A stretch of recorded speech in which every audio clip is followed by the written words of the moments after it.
Libs are also freaking out about this over the weekend. So it's not generally in our nature to bring on hosts from other channels to talk about their experiences. Sorry, Greg Gutfeld is not coming on here, but generally speaking, we wouldn't talk about his show. But I thought this was such an interesting cultural touchstone, especially because Libs tried to turn it to be against Trump for some reason. Priya, Greg Gutfeld, host on Fox, the highest rated, I think, late night show in the business, went on Jimmy Fallon's show. And a bunch of libs were saying, well, Stephen Colbert got fired, and they think it's because of his politics, even though it's probably because he's losing millions and millions of dollars. They're saying, well, Jimmy Fallon is trying to curry favor with Trump. I looked at that and go, like, I feel like that's swing and a miss there. Most of the country leans conservatives, see the election of President Donald Trump last election cycle. So maybe it's not currying favor with Trump, but instead trying to capture 50% of Americans who don't watch your show because you guys are always so leftist.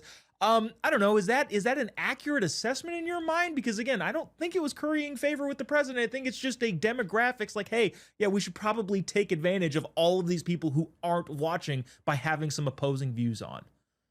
Yeah, Fallon and his show is just shifting with the cultural tide. I mean, we've seen it in many areas of media and culture since the president was elected, honestly. I mean, you have shows like South Park and others embracing conservative culture. And like we talked about, in the news plenty the last 2 weeks, the Sydney Sweeney advertisement with American Eagle, everybody is embracing cultural conservatism. I mean, it's just as simple as that. People are realizing that the woke nonsense is just not working. It doesn't sell and it doesn't gain you views anymore. Everyone's over it.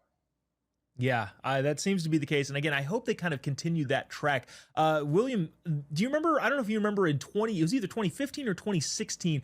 Jimmy Fallon had President Trump on his show, then campaigning for the presidency. And he like tousled his hair a little bit. And that caused, I think, one of the earlier woke lib freakouts. But again, it doesn't seem all that crazy to have differing opinions on, especially because the country is divided in half. Do you think it's just a good business decision for Jimmy Fallon to have differing views on his show?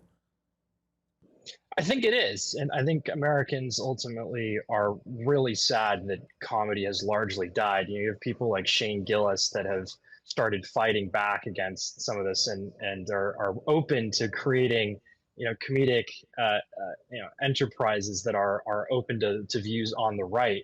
But Americans are running towards shows like Gutfeld because they want to laugh again. Jokes are supposed to be funny. Ratings don't have a party. And so, I was disappointed back in 2016 when Fallon went on, had to apologize for quote unquote humanizing Trump. Yeah.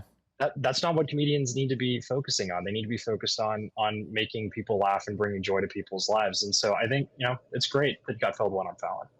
Yeah, ratings don't have a political party. I love that. Reminds me of when Michael Jordan said, hey, I'm not going to endorse a Democrat candidate because Republicans buy sneakers too. Like, that's stupid. And yeah, at the end of the day, sales doesn't have a political ideology.